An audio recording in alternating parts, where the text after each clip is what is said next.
Bienvenidos a D-News. Somos Latinoamérica. Soy Magali Schwartzman desde Buenos Aires, Argentina, y estas son las principales noticias.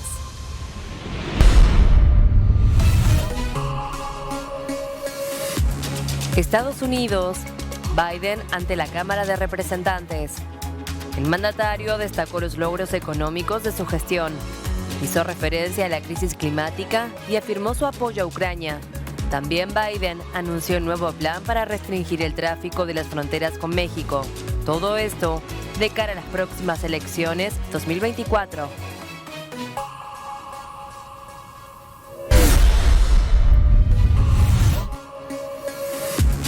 Bolivia. La justicia decide el futuro de Santa Cruz. La justicia va a definir si da curso o no al recurso de acción de cumplimiento que presentaron asambleístas del MAS en Santa Cruz. Buscan que el vicegobernador, Mario Aguilera, asuma en lugar de Camacho.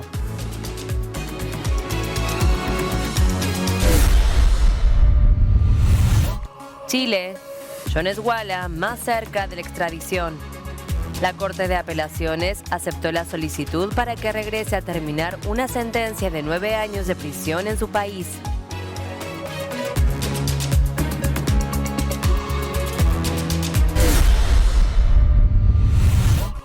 Turquía, estado de emergencia por 3 meses. El gobierno turco tomó esta medida después de que la cifra de fallecidos sigue en ascenso. El presidente dijo que se van a destinar 5.000 millones de euros en ayuda de emergencia para esas regiones.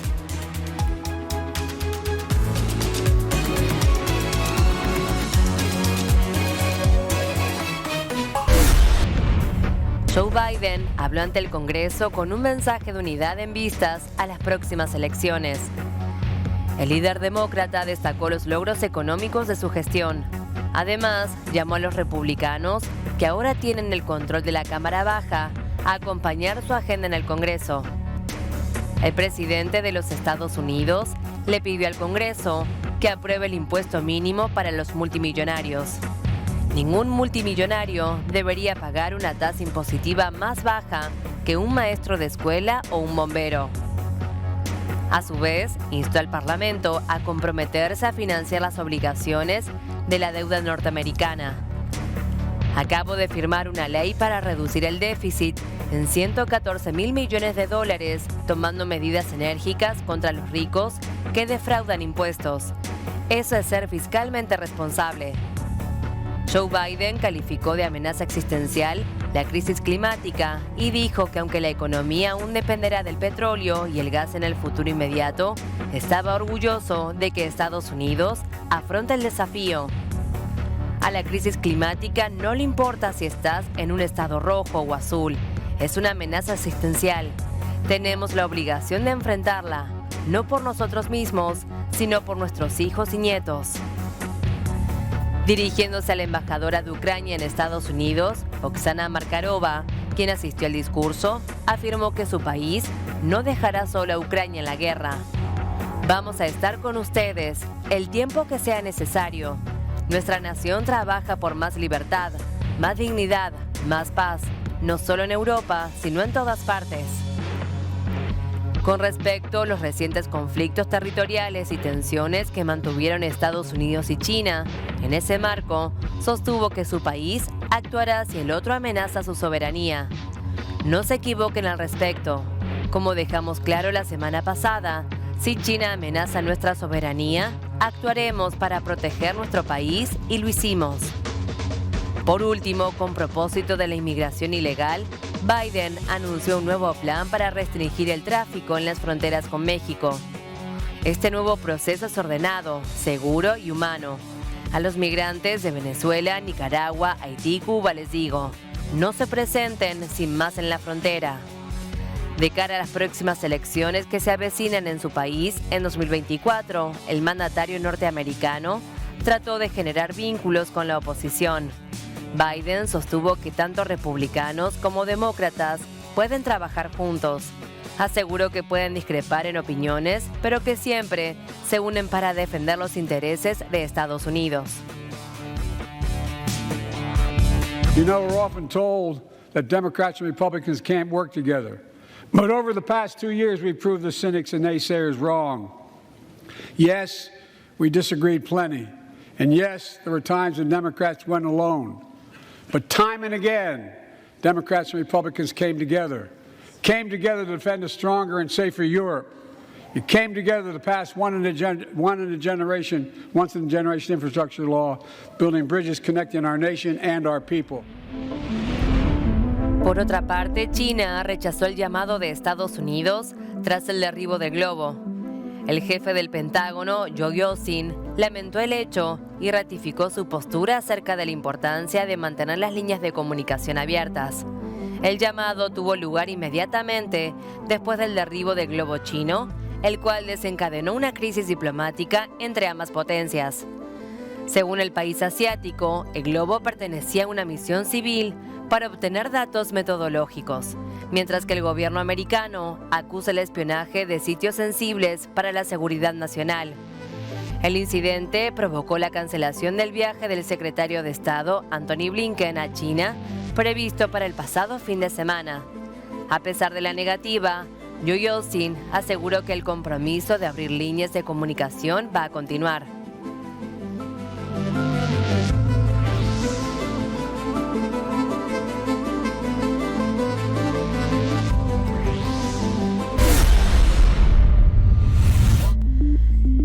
La justicia chilena aceptó el pedido de extradición de Facundo Jones Wala. La Corte de Apelaciones de ese país aceptó la solicitud para que regrese a terminar una sentencia de 9 años de prisión a su país natal. Para asegurar el procedimiento de extradición desde Chile, buscan que por vía diplomática o a través de un pedido del Interpol, las autoridades judiciales argentinas garanticen la prisión preventiva de Jones Wala, que permanece en la cárcel de Esquel. La solicitud de extradición activa del líder de la resistencia ancestral mapuche fue presentada la semana pasada por la Fiscalía de Río Bueno, luego de que fuera detenido en el Bolsón. El objetivo es que Jones Wala regrese a Chile a terminar de cumplir una sentencia por los delitos de incendio y tenencia ilegal de arma de fuego cometidos en 2013.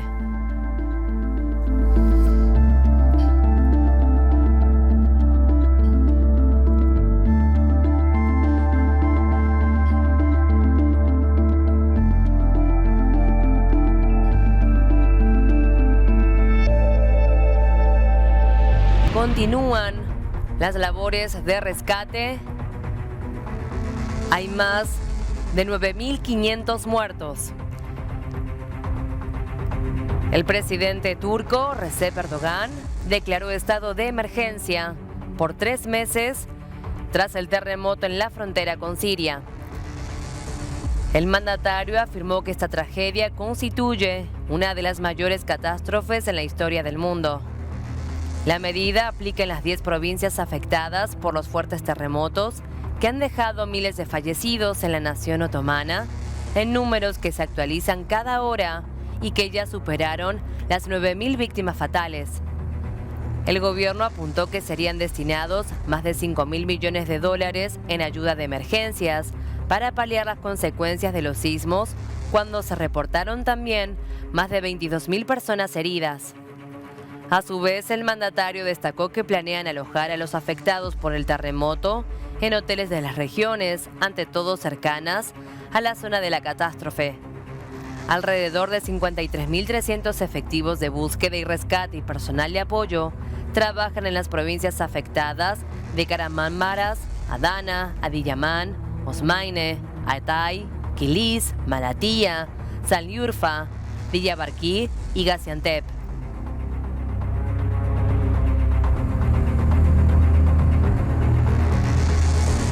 Asimismo, la OTAN envió 1.400 rescatistas a Turquía. La organización envió al país euroasiático a más de miembros de los servicios de emergencias para ayudar en las tareas de rescate y atención tras los seísmos que han dejado ya al momento 7.306 víctimas fatales. La Alianza Atlántica precisó que actualmente hay sobre el terreno más de 53.000 primeros intervenientes turcos y que los aliados y socios de la OTAN están proporcionando diferentes formas de ayuda, incluyendo equipos de búsqueda y rescate con perros especialmente entrenados, bomberos y personal de ingeniería estructural, personal y suministros médicos y expertos sísmicos. Toplamda ne yazık ki 5434 vatandaşımız hayatını kaybetti. 31.777 yaralımız var. Hayatını kaybeden tüm vatandaşlarımıza Allah'tan rahmet, yaralılarımıza acil şifalar diliyorum. Ve bütün bölgede toplam 7500 civarında Mehmetçik çalışmalarını sürdürmekte. İlaveten bugün yaptığımız çalışmalarla yarından itibaren 1500 personelimiz daha buradaki faaliyetlere katılacaklar. Batıdan komando taburlarımızı toplam 9 taburu da yine bölgeye sevk ediyoruz. Ve yine Kıbrıs'ta bulunan 4 taburumuz da bugün, yarın yapılan çalışmalarla bölgeye gelecek.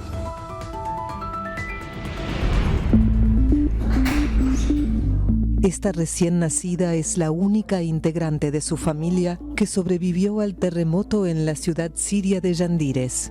Su padre, su madre, sus 3 hermanas, su hermano y su tía, todos fallecieron al derrumbarse el edificio de 4 plantas en el que vivían. Con sus pocos medios, los rescatistas tardaron horas en poder retirar los escombros para extraer los cuerpos. Encontramos los cuerpos de los padres uno al lado del otro. Oímos un sonido mientras excavábamos. Antes no oíamos ningún sonido, pero cuando cavamos más lo oímos. Cavamos y limpiamos y encontramos a la bebé todavía atada por el cordón umbilical. Así que se lo cortamos y se la dimos a mi primo y él la llevó a un hospital de Afrin. Los médicos que la atendieron estiman que nació probablemente 7 horas después del sismo, con un peso de más de 3 kilos. Fue puesta en una incubadora y se le administraron vitaminas. Recibimos a la bebé ayer a las 15 horas, con hematomas y abrasiones por todo el cuerpo. Estuvo expuesta a un frío intenso. Calentamos a la niña y le dimos calcio y una solución azucarada. Su estado es ahora estable, gracias a Dios. La familia había huido de la región inestable de Deir ez-Zor, más al este, creyendo que estarían seguros en Yandires, una localidad controlada por las fuerzas turcas y los grupos rebeldes proturcos desde 2018. Medio centenar de viviendas se derrumbaron en esta ciudad relativamente cercana al epicentro del sismo en Turquía. El terremoto ha causado más de 5.000 muertos en Turquía y Siria, según los últimos balances, que no dejan de aumentar.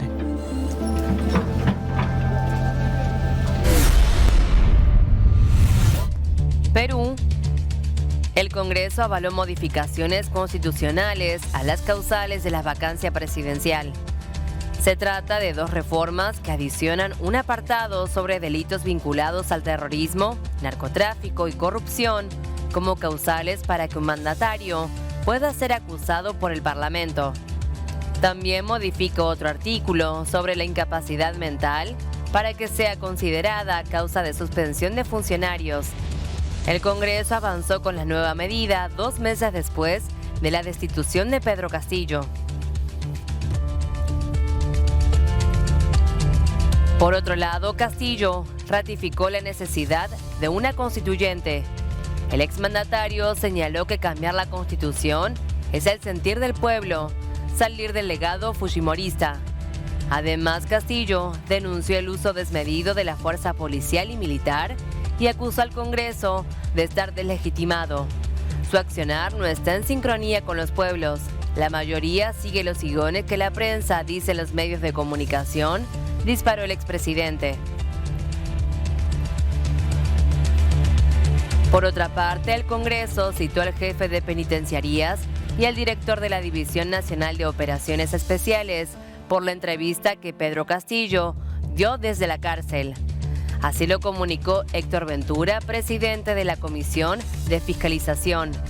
Pedro Castillo no solo lanza mensajes de odio desde el penal, desde sus redes, sino que ahora da entrevistas para medios internacionales. Castillo había declarado sentirse todavía como jefe de Estado y minimizado el autogolpe que llevó a cabo en diciembre de 2022.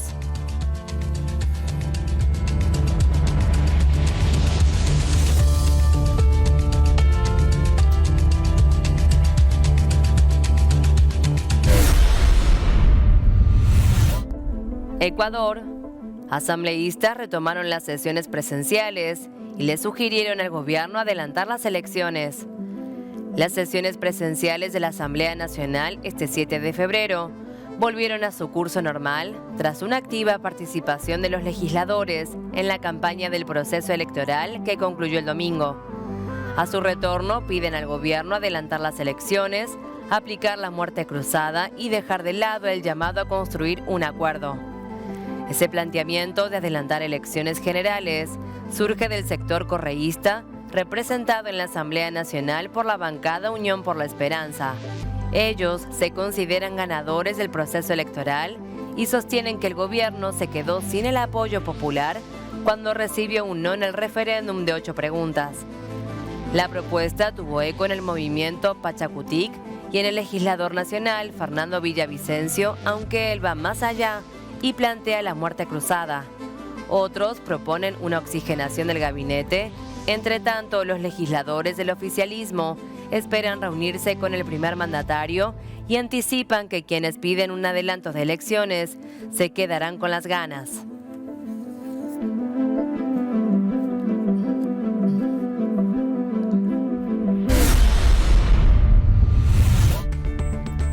Colombia. El gobierno nacional publicó el texto del proyecto que busca crear una nueva corte que se encargue de los asuntos agrarios. El proyecto de ley que establece la jurisdicción agraria y rural en Colombia quedó aprobado por la plenaria del Senado de la República en diciembre de 2022. Ahora se prepara para iniciar la segunda vuelta en las comisiones primeras del Congreso de la República. Con la creación de la que se va a denominar Corte Agraria, se busca que el país pueda acelerar el avance en el cumplimiento de los acuerdos del proceso de paz, indiscutiblemente en la reforma agraria, y permita de una manera más eficiente el acceso y la producción de la tierra, un conflicto que el país acarrea desde hace varios años. En el proyecto se establece que los magistrados serán elegidos por una sola vez por el Congreso de la República, en pleno de una lista de elegibles enviada por el Consejo Superior de la Judicatura, con base en una convocatoria pública. Además, deberán ser especializados en tierras y sensibles con la problemática rural del país.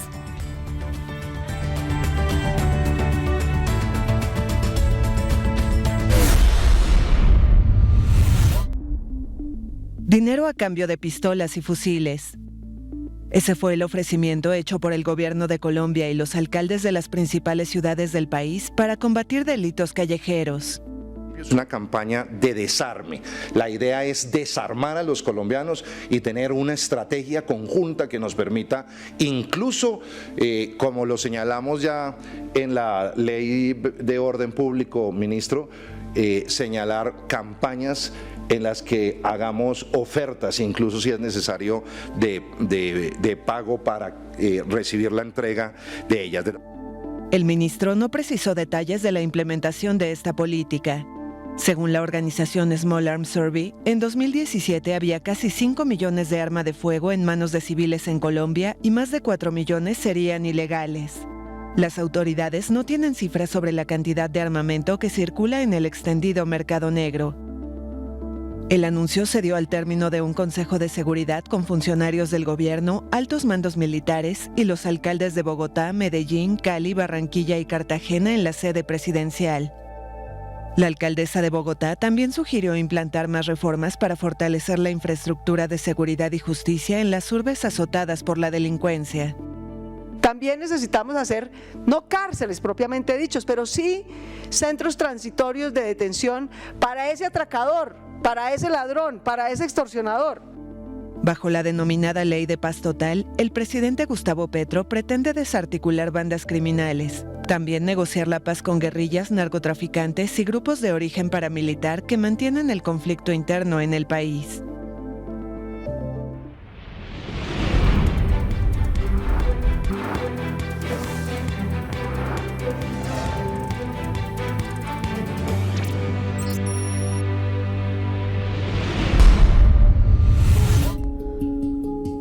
Uruguay, el gobierno relevó al nuevo director de la Policía Nacional. El ministro del Interior, Luis Alberto Heber, decidió destituir al director de la Policía Nacional, Diego Fernández, y al subdirector ejecutivo, Jorge Barriel. Los cambios se harán efectivos el 1 de marzo. Trascendió que quien va a reemplazar a Fernández es el actual jefe de policía de Florida, José Zambulla. Para el cargo de Barriel será designado Johnny Diego, jefe de policía de Colonia. Barriel es indagado en el marco de la investigación contra el ex jefe de la seguridad presidencial, Alejandro Astesiano. Aparece en varias conversaciones con el ex custodio de la calle Pou. Por su parte, Fernández ha sido protagonista de declaraciones polémicas. Una de ellas fue la comunicación a los jerarcas de la institución de no hacer comentarios sobre el plan del ministro Heber para reducir los homicidios.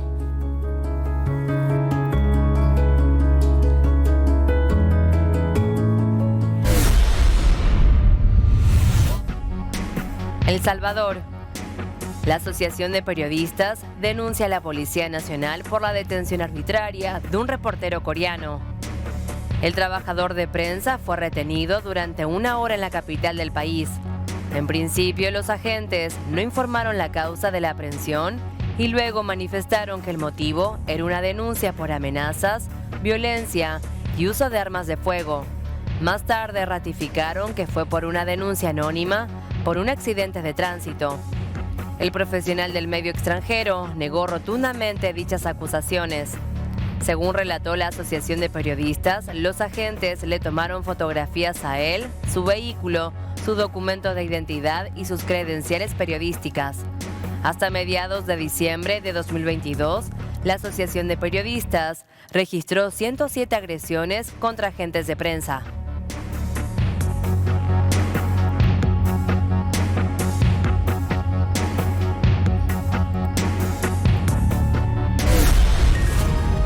El riesgo país de Ecuador alcanzó la cifra más alta de lo que va del 2023 por las elecciones. El indicador subió a 1.415 puntos y aumentó cerca de 300 puntos tras los resultados de las elecciones seccionales y de referéndum del domingo 5 de febrero.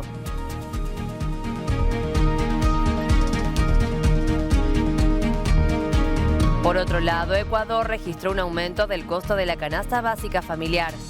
El precio de la misma, compuesta por 75 productos, se ubicó en $764.71 en enero de 2023, lo que según el Instituto Nacional de Estadísticas y Censos, se incrementó en $40.32 con relación a enero. Por otro lado, el ingreso familiar mensual de un hogar tipo fue de $840, lo cual representa el 109% del costo de la canasta.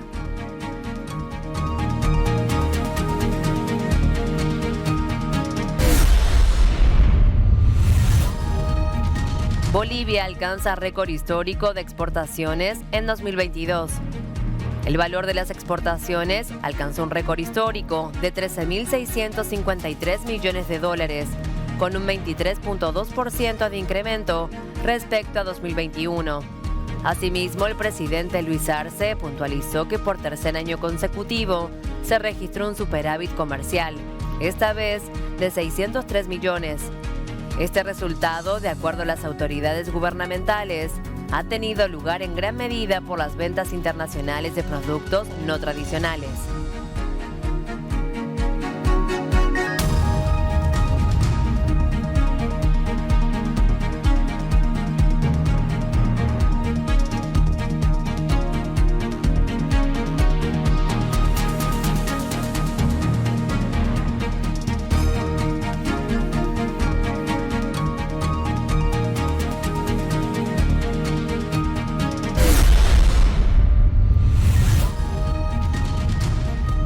Argentina, las sequías y heladas afectaron con dureza las economías regionales. Las provincias argentinas sufrieron en todo el interior producto con crudeza a los embates del clima durante los últimos 6 meses, no solo afectados por la persistente tercera sequía consecutiva, sino también por otros eventos climáticos como heladas tardías y granizo. Esto no solo provocó pérdida de producción, sino que redujo la calidad de los alimentos. El impacto también se trasladó a las góndolas y verdulerías, provocando subas en los precios, como la lechuga, tomates o frutas de estación.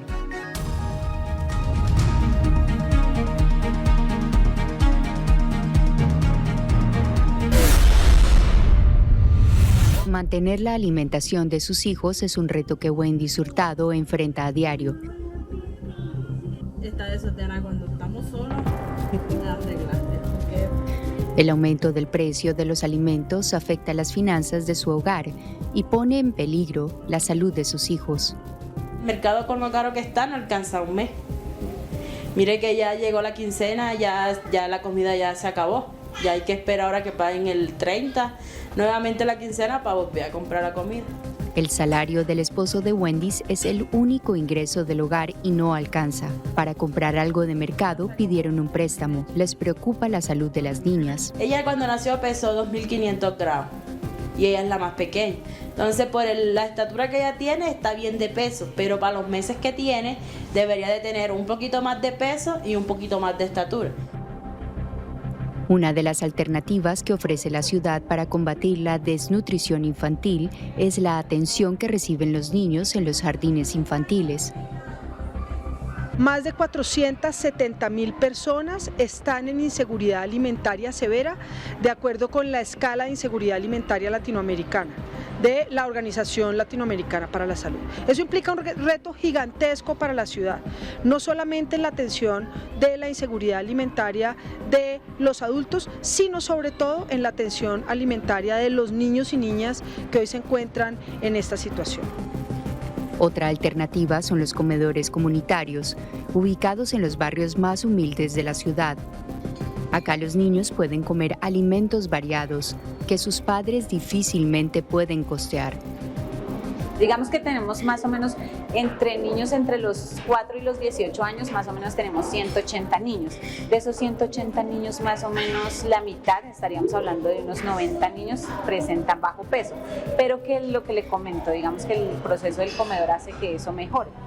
El comedor es atendido por 4 cocineras que preparan más de 300 almuerzos al día. María Claret trabaja acá hace años y da fe del cambio que viven los niños beneficiados por el comedor. Cuando va pasando el tiempo uno va viendo el cambio de los niños en la carita, en el ánimo, porque hay niños que llegan todos no, es que no hemos desayunado, solo vamos a comer el almuerzo y nos vamos al colegio. Y ya al pasando el tiempo, entonces uno ve el cambio en los niños. Uno que despacha ve el cambio, sí señor. Wendy, mientras tanto, vuelve al jardín en busca de cupo para su hijo. Para la familia es urgente, por la educación, pero sobre todo para garantizar las comidas de los niños.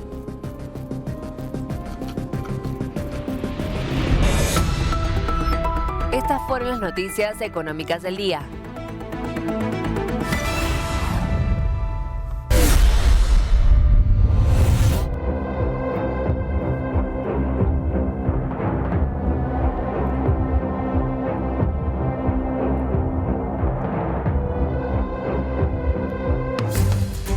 Rusia avanza en Donetsk y advirtió de la escalada del conflicto por los tanques Leopard. El anuncio coincidió con la visita a Kiev del nuevo ministro de Defensa alemán, Boris Pistorius, y mientras los líderes ucranianos siguen reclamando a Occidente acelerar el envío de los tanques prometidos. Más tarde, el vocero de la presidencia de Ucrania, Mikhailo Podolyak, aseguró que el armamento suministrado por los aliados occidentales no será empleado por las Fuerzas Armadas ucranianas para atacar el territorio de Rusia. Hoy Zelensky visita el Reino Unido para el entrenamiento de tropas ucranianas.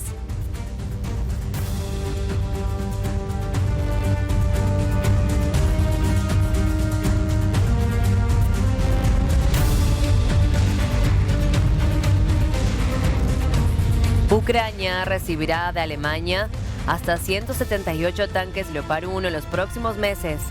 Así lo declaró el ministro alemán de Defensa, Boris Pistorius, en la ciudad de Kiev. Se entregarán por etapas.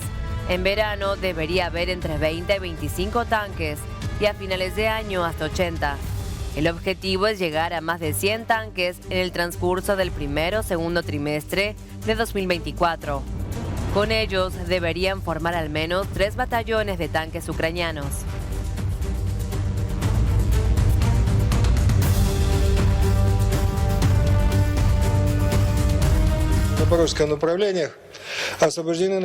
La ofensiva rusa en el este de Ucrania avanza con éxito. Eso aseguró el martes su ministro de Defensa en un momento en el que Kiev espera un ataque ruso de gran envergadura, coincidiendo con el primer aniversario del inicio de la guerra, el 24 de febrero. Estados Unidos y sus aliados intentan alargar el conflicto todo lo posible. Para ello han empezado a suministrar armas pesadas ofensivas y a pedir abiertamente a Ucrania que se apodere de nuestros territorios. Tales pasos están prácticamente atrayendo a los países de la OTAN al conflicto y podrían hacer que se intensificara de forma impredecible. Tras el embate inicial, las tropas rusas fracasaron en su intento de tomar la capital ucraniana, Kiev, y unos meses después se replegaron quedándose en el este y en el sur del país. Pero desde enero el ejército ruso, apoyado por el grupo paramilitar Wagner y reforzado por la movilización de civiles, volvió a pasar a la ofensiva, especialmente en la región oriental del Donbass, que forma parte de los territorios que Moscú reivindica como regiones anexadas. El fin de semana, el presidente ucraniano Volodymyr Zelensky reconoció que la situación se complicaba en todo el frente y particularmente en Bakhmut. La toma de esta ciudad de la región del Donetsk abriría el camino para una ofensiva a Kramatorsk, la principal ciudad bajo el control de Kiev de la cuenca minera del Donbass. Unos 150 kilómetros al sur, Moscú también pasó a la ofensiva en las últimas semanas en Vuhledar, nudo ferroviario que conecta el sur y el este de Ucrania.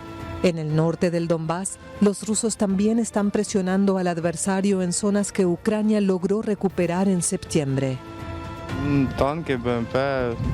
Ellos tienen tanques, vehículos blindados de transporte de tropas y cohetes Grads, todo lo que uno pueda pensar. Nosotros tenemos equipamiento, pero no tenemos con qué disparar y no tenemos munición suficiente.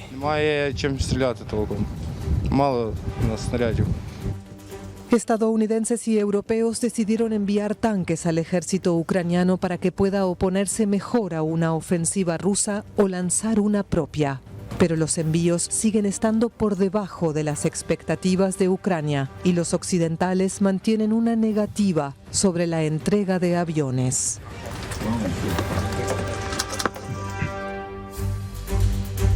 Kiev ha condenado ya a 25 rusos por crímenes de guerra e investiga a otros 260.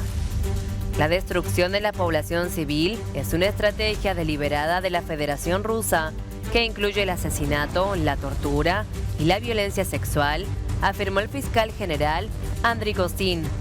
Kostin añade que tanto las acusaciones registradas desde el inicio de la invasión deben servir de base para llevarlos luego al Tribunal Europeo de Derechos Humanos y la Corte Internacional de Justicia de la ONU. Los 3 ámbitos principales de las acusaciones se centrarán en la guerra de agresión rusa como tal, el genocidio y los crímenes de guerra.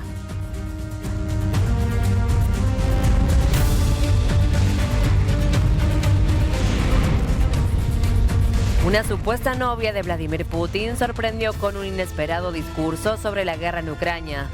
Alina Kabaeva, ex gimnasta olímpica rusa de 39 años, preside la junta directiva de la National Media Group, una de las cadenas informativas más relevantes de Rusia. Allí la mujer se refirió a la importancia del trabajo de información acerca de la invasión.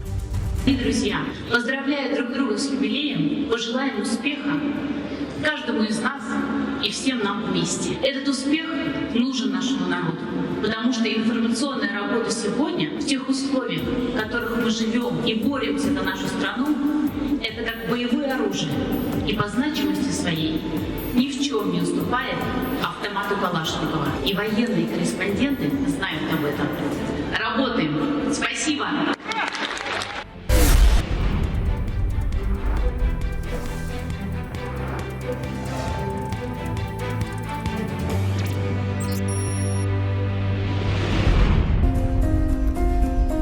La Sala Penal Tercera de Santa Cruz decidirá si da curso al recurso de acción de cumplimiento presentado por asambleístas cruceños, quienes demandan la sustitución reglamentaria del gobernador encarcelado preventivamente.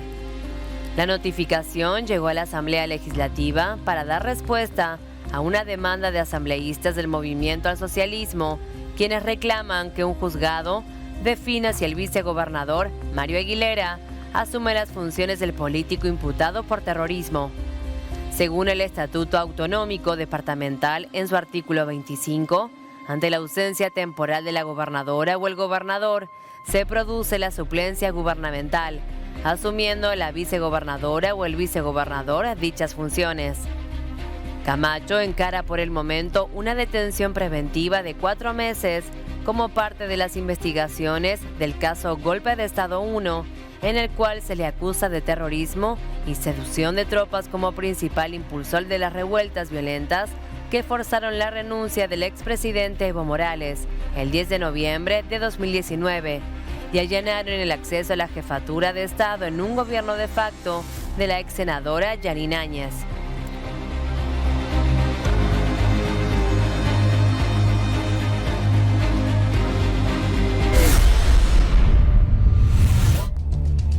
Brasil. Arrestaron al ex jefe de la policía militar. La detención corresponde a la quinta fase de la operación Lesa Pátria. A partir de la medida dictada por el Supremo Tribunal Federal, se llevaron a cabo 3 órdenes de arresto temporal y una detención preventiva. Jorge Eduardo Jaime, ex jefe de operaciones de la Policía Militar de Brasilia, fue detenido junto al mayor Flavio Silvestre de Alencar, el capitán Josiel Pereira César y al teniente Rafael Pereira Martins. Los agentes son acusados de omisión de sus funciones durante los intentos golpistas de los seguidores de Bolsonaro perpetrados el pasado 8 de enero. La toma del Capitolio ya lleva a más de 1.800 arrestados por abolición violenta del Estado Democrático en Derecho, golpe de Estado, daño calificado, asociación criminal, incitación al crimen y daños a bienes protegidos. Más de un tercio de los mencionados permanecen detenidos. Por otra parte, Jair Bolsonaro regresará a Brasil en las próximas semanas. El exmandatario anunció que planea formar parte de la oposición al actual jefe de Estado, Lula da Silva. Bolsonaro, radicado en Estados Unidos desde diciembre, acreditó su ausencia en una medida para evitar que se lo acuse de colaborar con una forma desastrosa de iniciar ese gobierno. Con el cese de su inmunidad a partir del 1 de enero, el expresidente se enfrenta a 16 investigaciones del Tribunal Superior Electoral y al menos 4 del Supremo Tribunal Superior. Bolsonaro es también acusado de una supuesta participación en la toma del Capitolio del 8 de enero pasado. Por su parte, Lula da Silva acusó a su predecesor de tener un rol activo en dichos disturbios.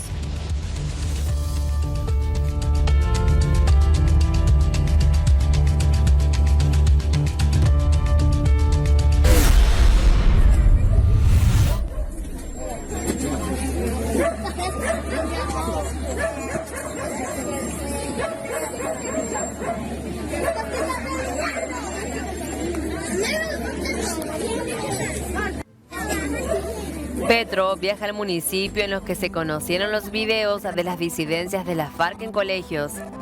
El presidente viajará junto a Aníbal Gaviria, gobernador de Antioquia, y a Yamural para realizar un consejo extraordinario de seguridad en respuesta a la reciente acción de la organización guerrillera.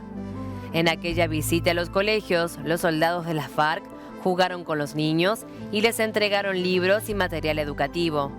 El Congreso convocará al Ejército, Policía, Ministerio Público y alcaldes para definir una estrategia de choque contra las FARC. Tras la difusión de las imágenes, el grupo armado emitió un comunicado en donde pidió disculpas y afirmó que seguirán haciendo eventos de este tipo de manera más profesional. Por su parte, Gaviria anticipó que enviará a los Ministerios de Interior y Educación, al Alto Comisionado de Paz, a la ONU, pruebas de la presencia de grupos armados ilegales, del adoctrinamiento, uso y el reclutamiento de menores en instituciones educativas rurales. Además, el gobernador denuncia una violación en el cese de fuego bilateral establecido entre el gobierno y las disidencias de la FARC. Junto a Petro, los dirigentes instalarán un puesto de mando unificado en la zona.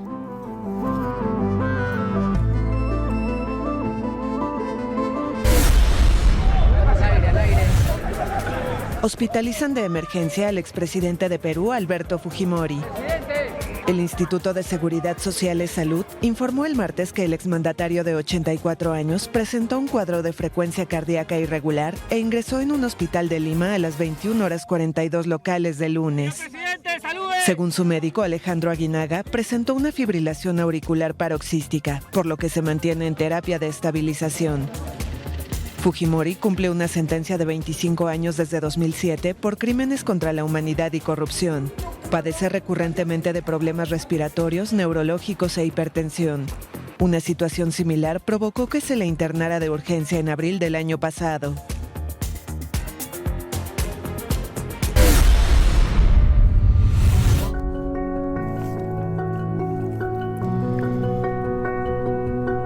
Emmanuel Macron recibirá a Mario Vargas Llosa para convertirlo en un inmortal de la Academia Francesa. El Nobel peruano será el primer escritor que no ha publicado nada en francés en ser aceptado dentro de la institución creada por el cardenal Richelieu. Antoine Compagnon también será introducido en la ceremonia, que contará primero con una visita al Palacio del Liceo y luego continuará en la institución ubicada a orillas del río Sena. En esta última instancia, los ingresantes deberán leer un discurso y recibirán una medalla conmemorativa. Además, se les será asignado una palabra del diccionario. Vargas Llosa, quien reemplazará a Michel Serres, fue seleccionado el pasado 25 de noviembre, mientras que Compagnon fue elegido el 17 de febrero de 2022. El escritor peruano ha dedicado ensayos a la literatura francesa, tales como La tentación de lo imposible, sobre Los miserables de Victor Hugo, y La orgía perpetua, que trata sobre Madame Bovary de Gustave Flaubert.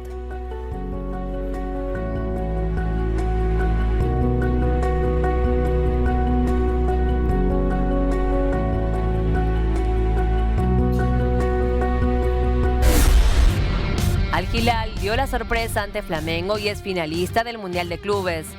El conjunto de Arabia Saudita superó 3-2 al Mengao y buscará el título internacional ante el vencedor del cruce, que animarán Real Madrid y Al Jalí. Al exdelantero de Racing le cometieron 2 penales y convirtió un golazo. Con la clasificación garantizada, los dirigidos por Ramón Díaz buscarán dar un nuevo golpe frente al ganador de la otra llave, que animarán el Real Madrid y el Jalí de Egipto. Más allá de lo que ocurre en el encuentro decisivo, los del Riojano hicieron historia.